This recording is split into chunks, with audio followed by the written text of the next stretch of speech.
So I'm just going to run through a list of things, a couple of options. So each round's got a couple of options, and I want you to stay standing up if you prefer the first thing. I want you to sit down if you prefer the latter. So a trial run, do you prefer snowy days or sunny days? So what do I do? Yeah, Martin. Don't worry, Martin. You'll get a participation certificate afterwards. Okay, great. So everybody back up again. And it's going to be pretty quick fire, so there's no real time to dilly-dally and actually make your mind up. It's good. So if you liked the first one, you stand. If you like the second one, you sit. Okay, so cheese or bacon? Yeah, there you can. Okay, back up. Pasta or bread? Yeah, jelly or custard? Christmas or your birthday? Oh, it's tricky. That one is tricky. Music or films? Christianity or knowing God? Yeah, let's go. Okay, everybody sit down.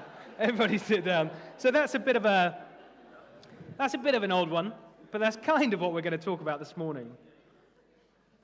Because of course Christianity is all about knowing God, isn't it? That's the whole point. Christianity isn't a religion, it's a relationship.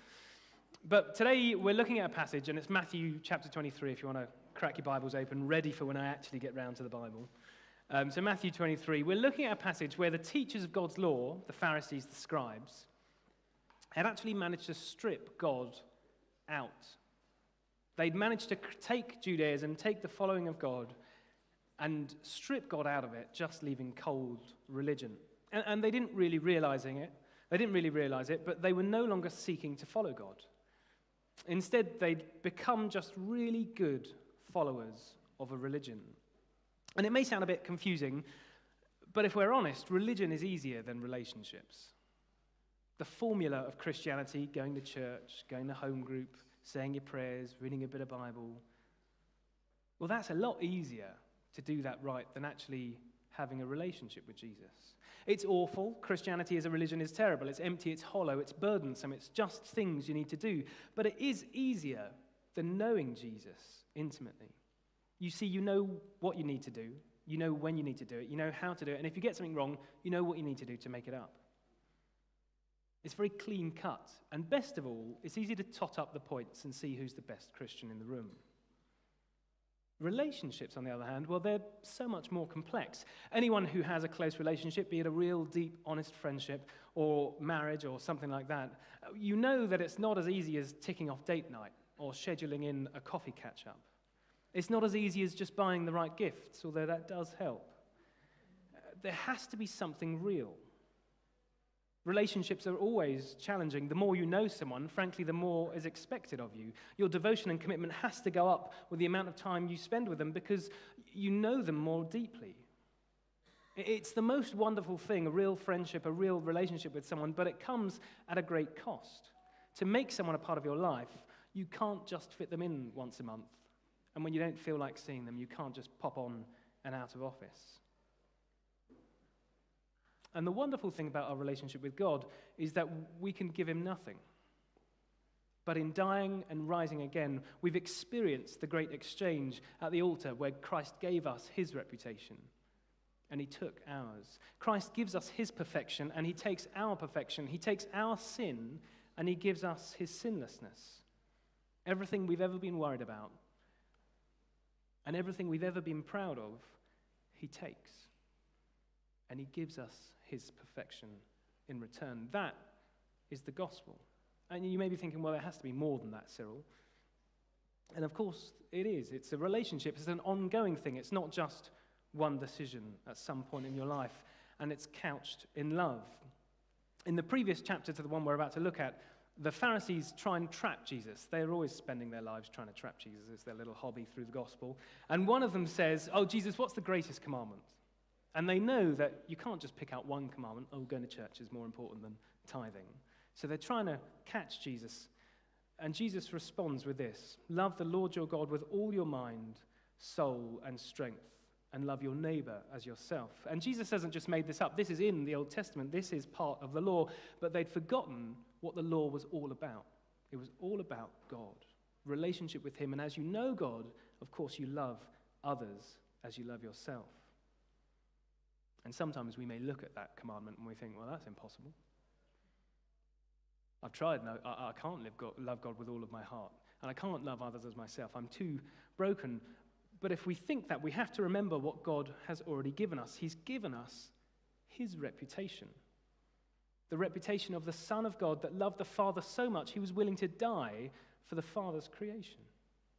Jesus loved other people so much that he was willing to live a life of suffering, a life of humiliation a lot of times, a life of love and sacrifice so that people could know the character of their Father. Jesus has fulfilled this commandment in his life, and he now gives us that selfless reputation. So now he says, live like that. Seek to love God with all of your heart. Seek to love others. Ask me to change your heart. And so we try, but we fail, don't we? But we try. And all of our trying and failing is from a position of perfection. That's the gospel. It's not from a position of fear or a position of pride. When we fail, he says, you're already perfect. I already love you with everything I have. Try again. That's the gospel. It's from an unstained, unmarked reputation that we learn to live as Jesus did. And it's a reputation that we can never lose. Sometimes we think of the gospel as like we're a refugee in rags. We're clinging to an overloaded ship, taking us out of a war zone, thanking our lucky stars that we've just made it by the skin of our teeth. But that's not the gospel. That's not what Jesus has done. No, instead, we're much more like a prince or a princess standing in a chariot next to the king. And we hear the praise and the glory of the people as they sing, and they pour it out on the king. And the king says, you share that with me. My glory is your glory. And we can stand there secure. And I really struggle with that. I think, Jesus, how can I be someone standing in your glory, receiving your glory? How can I bear to stand next to the King of Kings without being a suck-up or a charlatan or a climber or a fraud? Because I look at myself and I see my failures. And Jesus says, no. I've given you my reputation. I've given you my position in my family. We can stand there next to God because it's a gift we've been given at the cost of Jesus' life. So we stand there humbled, yet glorified. Nothing in our own right, yet we stand there next to the King of Kings who rules the cosmos. We do nothing to deserve it, and because of that, we can't lose it. His works, Jesus' works, and our contrite heart, and that means a heart that yearns for Jesus, a heart that loves him and wants him, and when we do fail, we're sorry. That's what a contrite heart means. That's the guarantee that traps us in the wondrous, undeserved presence of his glory. That is the gospel. That is what you sit in this morning if you're a Christian. Whether you became a Christian in the last song or you've been a Christian for 20 years, that is your position. Okay, so let's dive in to this chapter.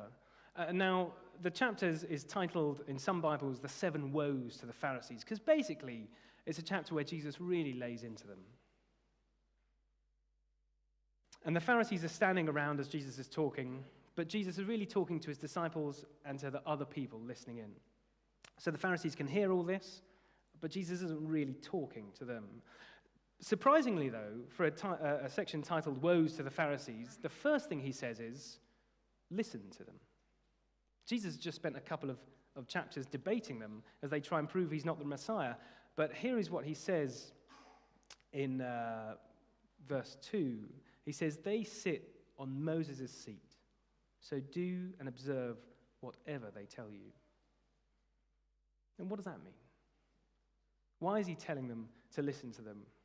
Well, it's because they taught the law. The Pharisees were educated in the law in the Old Testament. And Moses was the prophet that God first gave the law to, way back in Exodus, when the people had been rescued from Egypt. So Moses' seat is a figurative title. They sat in his position, in his authority as lawgivers, that could explain what God wanted. They could explain the instructions of God. And Jesus is highlighting to the listeners the importance of Scripture. He's saying, even if these people are frauds, if they're speaking the truth, if they're speaking the word of God, you have to listen to that. Scripture is the authority.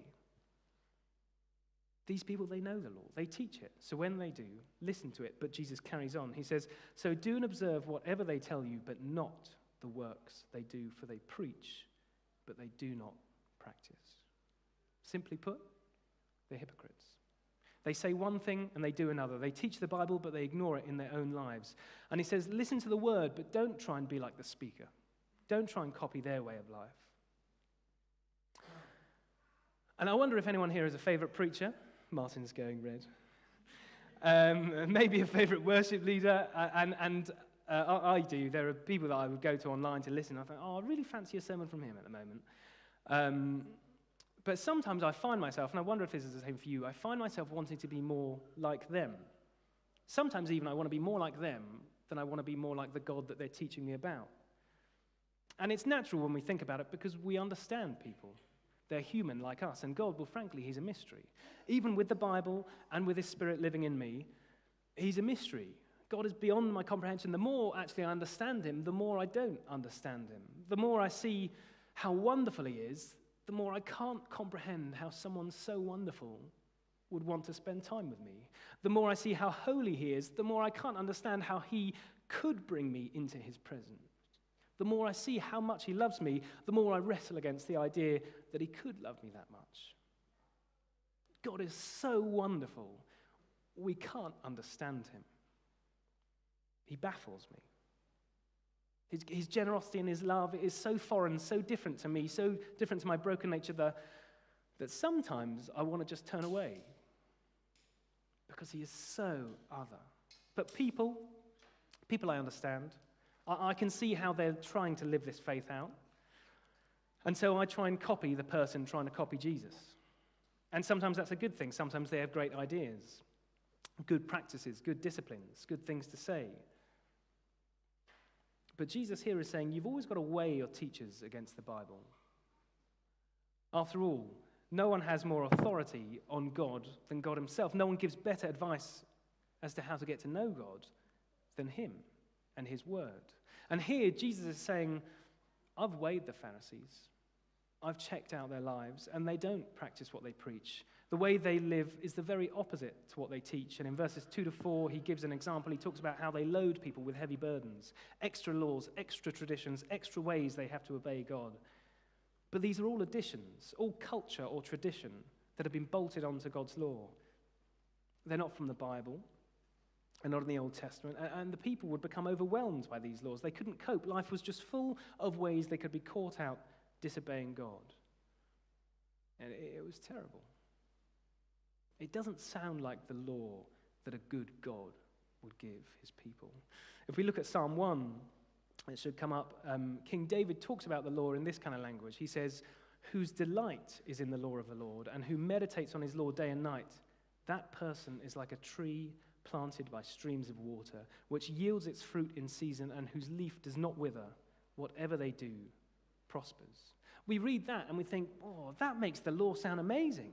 It reveals God to us. It brings us joy. It brings us life. It makes us fruitful people. That's the kind of law that the Pharisees should have been explaining. But Jesus says the law they teach burdens people, and they do nothing to help the people. They do nothing to help the people live a life full of fruitful abundance. And as I was reading this, I was thinking, oh, that's weird, isn't it? Why are the teachers of the law not teaching it in that way? Have they just lost the book on joy? Surely they didn't just enjoy seeing people suffer. And sadly, it's much more sinister than that. Like all sin, it's sly. It seeps into our hearts and gradually turns us to love wickedness and reject loving others. And Jesus goes on in verse 5 to explain why it is they've become like this. He says, they do all their deeds to be seen by others. They're show-offs. They're proud, they're bloated, they're puffed up. They strut around like spiritual peacocks. They show off how much they pray and how much of the Bible they know, how they've managed to stay clean, law-abiding citizens while everyone else is struggling. The people are only struggling because the Pharisees have taught them so many extra things. And all of that goes to cement the Pharisees' position at the top of the tree, the spiritual success stories, the more holy than thou.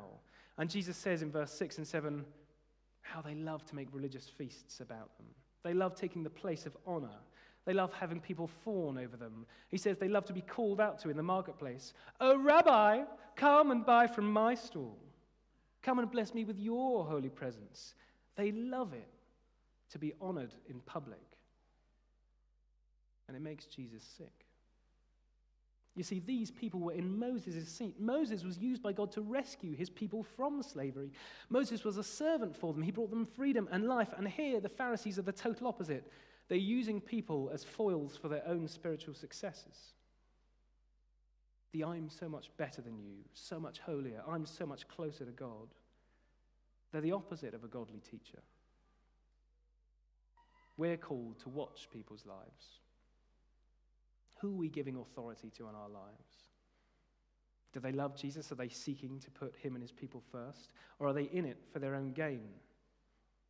These scribes and Pharisees here, Jesus is saying, they don't love you. They're not putting you first. So Jesus tells his disciples in verses 8 to 12 how we're to combat this. He says, you're all brothers. None of you shall be called rabbi. None of you shall be called teacher. None of you shall be called father. For God is your father. Christ is the instructor. And that's how we are this morning. Just as we're all saved by Christ, by his blood, by his sacrifice, whether we're a small group leader, someone who just comes to church, a worship leader, a preacher, a host, an elder, we're all the same. We're all under Christ. We stand before him only because of what he has done for us, not because our accomplishments, not because of our accomplishments, and not marred by our failures. We are made equal by his blood. Of course, there are roles and responsibilities in church. We can't get away from that, but when we come before Jesus, we're his children. And Jesus finishes this section by saying, whoever exalts himself will be humbled, and whoever humbles himself will be exalted. In other words, whoever is clambering to be the top dog, the one who yearns for others to look up to him, desperate for position, they're going to be brought down low. They're going to become the least of all. But whoever is the least of you, whoever's humbly serving others, loving people, just doing your best with whatever God has given you, even if it doesn't look like much. If you're just serving him in the places he's put you, those people, they'll be exalted to the highest station. They'll be glorified. They will be lifted high. And I don't know about you, but if I was one of the Pharisees standing there listening, and I'd start to feel a little bit embarrassed. I found myself a little bit too hot under the collar, not really enjoying that culture I've built up of people always looking at me. And I wonder if there are one or two of us, as we listen to this passage, as we read it, whether the Spirit is just prompting us, just showing us where we've strayed in to pride, where actually sometimes we yearn for recognition. We do serve and we love Jesus, but sometimes something other than his perfect motivation comes in, and it's natural. And I can tell you thousands of times in my life where God's just been like, Cyril, I don't know if you're doing that for me at the moment. And he'll humble me. And it's a wonderful thing when God humbles you, because it reminds you that he loves you. He didn't just save you once and then walk away. He walks with you day by day. And sometimes we find our identity in what we do for Jesus instead of who we are in Jesus. Sometimes the devil manages to sneak in and sow seeds of jealousy in our heart. We say, I want that position. I want to be seen. I want to be heard. And maybe nothing has sprung to mind for you, and that's absolutely fine. We're not called to search ourselves for sin and dig up things to make us feel bad. But I wanted to encourage us all to take a moment and say a very simple prayer. Just asking God to reveal anything that we may have inadvertently wandered into. We don't have to be afraid. God never dumps condemnation on us. He just gently reveals enough of what's going on in our hearts that we may not have seen. So I'm going to pray right now, and if you want to follow along in your heart, I'd encourage you to, because it's a wonderful, healthy discipline. And it's something I need to do week by week. Lord, show me where my heart is proud. I know you're kind and you're loving. I know you're my Father and my teacher and my Lord. Give me the grace to surrender my own glory to you.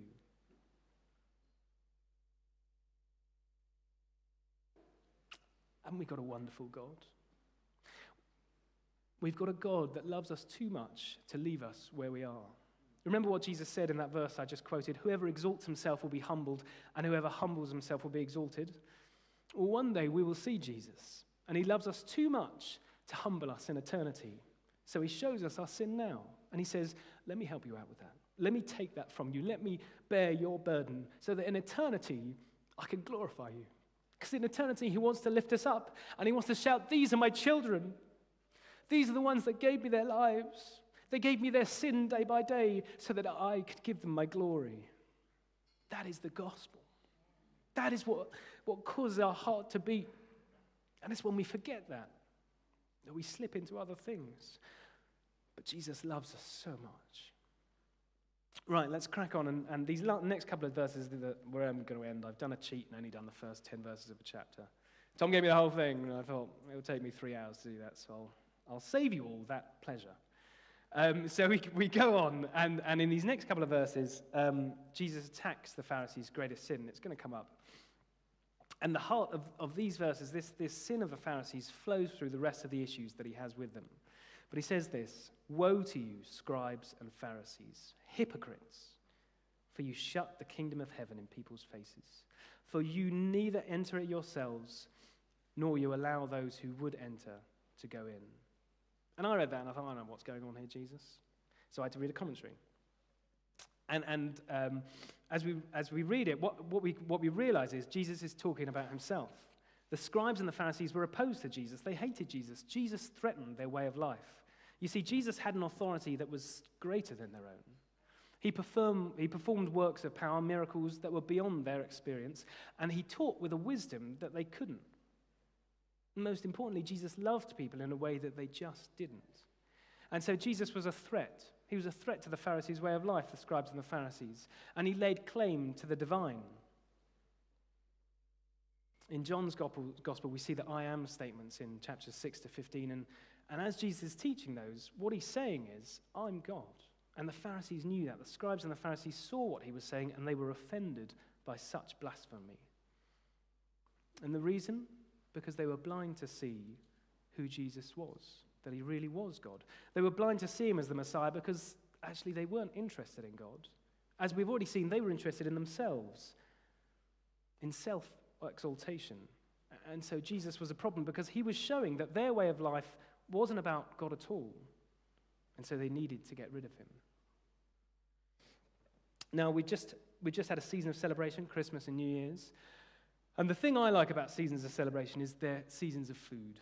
That is how I enjoy myself, by eating. Wonderfully, I've got a stomach that doesn't work properly, so I can't eat too much. And if I can, I'm just ill for days on end. So otherwise I'd be a lot larger than I am, because I'd be celebrating all year round. But I wonder if there's a chief chef in your house. And perhaps you think about it and there's a clear winner, and perhaps that makes you a little bit angry because you'd rather be the clear winner. But for my wider family, it would have been my father's mother. She was far and above the master chef, but she now cooks for Jesus, and so her title is up for grabs. He did without her cooking for 80 years, and then he said, nah, I'm bringing you home. You can give me a nice curry, thank you very much. So her title's up for grabs, and it's not quite neck and neck, but we all bring something to the table. But I want you to imagine this. I want you to imagine that you know someone and that they are the master chef. They've devoted themselves to perfecting the Christmas dinner. But it's not just the turkey, it's the pudding as well. It's a fantastic array of starters. They cook their scallops to a T. They do the perfect stuffing. They have butter, bacon sprouts, the crispiest, fluffiest potatoes. They have homemade mincemeat for their hand-rolled pastry. How many of us can say that? They have custard made with fresh eggs. They have honey-roasted carrots and parsnips, and they know exactly what a pinch of salt should be. I don't know, it's the most unhelpful instruction I've ever read in a cookery book. Just take a pinch of salt. Well, okay, a big pinch or so. Anyway, it doesn't matter, but it just makes me angry. And their secret will come up on the screen. It's Delia Smith. They have an original publication. And there she sits. She's proudly on their shelf. Sometimes she's on their side just looking at them. And they bask in her gaze. She's the last word and the first word on cooking. She's the reference standard. She's the reason for all cooking success. And when people come around, they say, oh, how do you do it like this? He says, Delia. Mastering her short crust changed their life. So we've got an image of this person. And please don't tie it to anyone you actually know. But we've got an image of this person, and they're sitting down to their Christmas dinner. And they're alone because, of course, no one would actually appreciate their food, so they don't share it with anyone. And Delia, of course, she's propped up at the end of the table, keeping a watchful eye, and they give their nod of appreciation to her, and they start to tuck in. When suddenly, who's at the door when I'm about to have this food? So they lift the first tender morsel to their mouth. They can smell the lamb. It's one of 3 meats they have on the table. And they slam the fork down because, for goodness sake, it's Christmas. And they get up and they open the door. And who is it? Next slide. And a lady stands there. And she smiles. She's not really smiling there, but she's smiling at him as if he should know her. And he says, well, who are you? She says, well, may I come in? It smells so good. And he knows there's plenty, but he doesn't really want to share it. And her coat looks like it's seen better days, and he's just had the carpet cleaned. But there is a chance he'll get a little bit of glory here. A bit of praise. She'll probably melt. She'll probably fall off her chair when she has the first bite. So, oh, come in, but take off those shoes. And he lets her in, serves up a plate with just enough on it that she can taste everything, but no one would say it was a generous portion. And so, picking up her fork, she raises the food to her mouth, and he feels the familiar prickle on the back of her neck. The back of his neck. And it's pride and a certain amount of smugness, because he's readying himself for the coming glory. But bite after bite, she continues to eat. Not eating everything up, but sampling, tasting, perhaps even testing. And his excitement slips to an emptiness in the pit of his stomach, and that warm prickle on the back of his neck turns to a growing, hot anger. And laying down her fork, she gave a wonderful appraisal of the food. Not mean, not critical, simply pointing out what he got right and what errors had been made. And he flew into a fury and demanded that she leaves. So she leaves. How dare she criticize his food?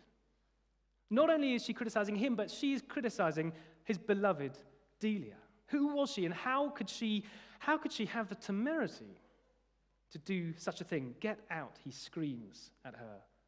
And she goes. Next slide, please. If only he had known that the woman he'd worshipped his whole life was the one sitting there at the end of the table. The day she came to dinner, he threw her out. Not able to see what was in front of his face, he was so devoted to her recipes, he couldn't listen to the critique of their author. And so it is that we find Jesus speaking to the Pharisees, the Word of God the Father himself, the one who created the world and the universe. He's the embodied wisdom of God. And the Pharisees cannot see him.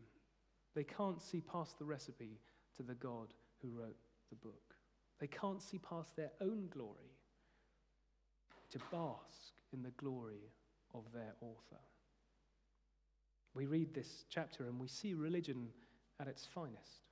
It's empty, it's cold, it's created only to trap people in its own rules, only to allow themselves to build a kingdom of praise that they can live in, but it leaves them blind, and it leaves them withered and lame and unable to appreciate the genuine article when it comes along. And Jesus states their wickedness is not only not believing in him, but in stopping others from coming to believe. He says, God is not your concern. God doesn't feature in your hearts. Don't they sound awful? I'm pretty glad I'm not like them. I've been working on my garage recently, and I've been popping in a mezzanine floor over one half of it so that I can increase storage, and on the other side I can build a workshop, and I can have a happy place in our home. And the way that I justify not being in our house, not being with my wife and family, is I say, well, I'm going to listen to a sermon while I'm out there cleaning and dusting my shelves. And sadly, I can't do anything more now until I do some more building, so I can't use that excuse. But I was out there the other day, and I was listening to a sermon, and it really hit me. You know, sometimes you're listening and you think, oh, there's something there, God. And this isn't just casual listening anymore. And I was reading a book a while ago written by Rico Tyson. He's talking about leadership, and he talks about when God highlights something in your life that you need to change. And he says it's like having an eagle in your gut. And he's kind of encouraging having an eagle in your gut experience, because that means you know what you need to confess to Jesus and get out of the way so you can be faithful. And anyway, I was listening to the sermon, and I just felt, oh no, there's an eagle growing in my gut. There's something uncomfortable here, and I've got to deal with it. And the guy preaching was a guy called Francis Chan, and he was talking about God's presence. And he gave an example that he was at a conference, he was speaking, and he said, well, imagine this. Imagine you turned up and you heard me preaching, and I said, out the back there's a room. And in that room, there's Jesus. And for a moment, if you want to, you can leave this service, and you can go, and you can just touch Jesus for a moment. You can be with him for just a moment. And he said to the people in front of me, he said, this room would clear out, wouldn't it?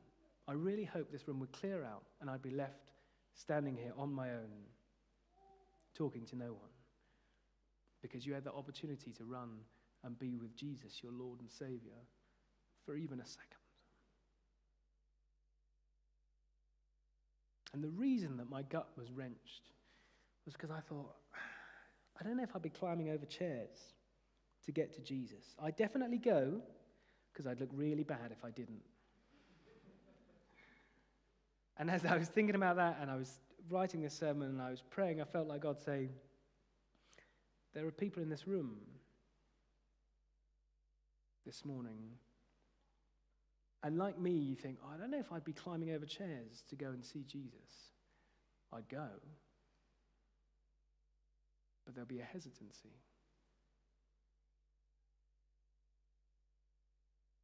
Today we've been looking at a group of people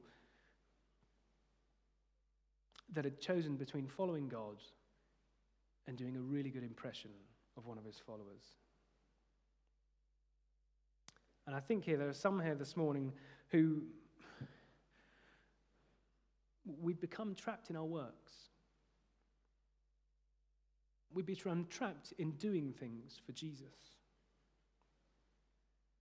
And sometimes when we're serving, we're eager for that well done. We're eager to be noticed. We're eager to get attention. And that's one group of people that I feel like God is speaking to this morning. And to be clear, again, I've been in that group more times than I can count. But the other group are a group that hide in their works. And you love Jesus, and you know Jesus, and you've got to a place in your life where he fits in. You go to church, you tithe, you serve, you go to home group. You're involved in church. Jesus is a big part of it. You witness to people at work. But you know that he's asking for something more. And I was trying to explain this to Emily, and the example I came up with, and this is not about money, so don't hear this at all, but the example I came up with was, if I give 15%, I'm already over the 10% tithe. I'm in the clear by a good 5%. Okay? I am a good Christian. And Jesus is saying, can you give me another 4? And I think, no, because that might cost me the holiday I want to go on. I'm going to give you 15. I'm giving up the flashy car and the other bits and pieces I could buy with that money every month. But I'm reticent to give you this extra couple of percent because I know it's going to cost me something more. And frankly, Jesus, I'm comfortable. I'm comfortable where I am. And the way that we dull that voice of Jesus saying, I want to give you more. I want to ask for more from you. I want to show you more of my glory. The way we dull that voice is by looking around and thinking, I'm not an elder, but I do more than them. And I do this as well. I'm pretty good. Actually, we look around and we tot up our works, and we hide in our works by comparing ourselves to others, and that allows us to just deaden that voice of Jesus, saying, I want more from you, because I've got so much more to show you. I didn't save you so you could go to work 5 days a week, have a nice Saturday, go to church on a Sunday, and then go back to work. I saved you for so much more than that. And I want to glorify you in heaven. But that means I've got to humble you now. And for both parties, basically we've got to say, all right, Jesus, I need to remember your gospel. I need to remember that you've bought me something that is so wonderful that frankly I can't quite believe in, but you're calling me out of my life so that I can believe in it more, so that I can taste you more, so that I can see you more, so that I can start living a life that looks like one of these people in the Bible. And they suffered in the Bible. I don't want to suffer. I want to go on holiday. I want to enjoy my house. And Jesus says, I've got a palace for you in heaven. I've got an eternity with you ruling the cosmos with me. I've got an eternity of you sharing my glory, but right now, I've got to humble you at the beginning of this year so that I can call you into something greater. And so I'm going to ask us to be bold. If you feel there's a little baby eagle in your gut right now, and it's just starting to squirm around, and you know God's got something for you. He's got a humility for you because he wants to show you his glory. And whenever we look at his glory, we're changed into him and we're humbled. And so I want us to be bold, and in a moment I want us to stand up if we want to know Jesus more. If we don't want to be Christians, we want to be people that live out for Jesus, sold out for Jesus. We don't want to hide in church on a Sunday or midweek activities. We want to be people that every week are challenged by our God. And frankly, it's a rough life from the outside, but when you're in it, when you're standing in Jesus' glory day after day, you can put up with all sorts of things because you're living for him and he's with you and you can know his presence so clearly. And then once whoever stood up stands up, I want us to look around and I want us to remember those people, and then we're going to come and take communion and go back to our seats, and we're going to pray for one another. Because Jesus told us in this passage that we're all brothers. And there's no shame in asking to become more like Jesus. It's the most wonderful thing we can do. So if you recognize, actually, there's a bit of my life where I'm living for myself. And let me be clear, I'm the first person standing up in this service because I know there are portions of my life I don't want to give to Jesus. But if you want that, I encourage you to stand up so that we can pray for you, so that we can take communion. And we can say, I am bound to Jesus by his blood and his body, and I'm in this family. So if that is the case, I'd encourage you to stand. I want a band, if you could come back up.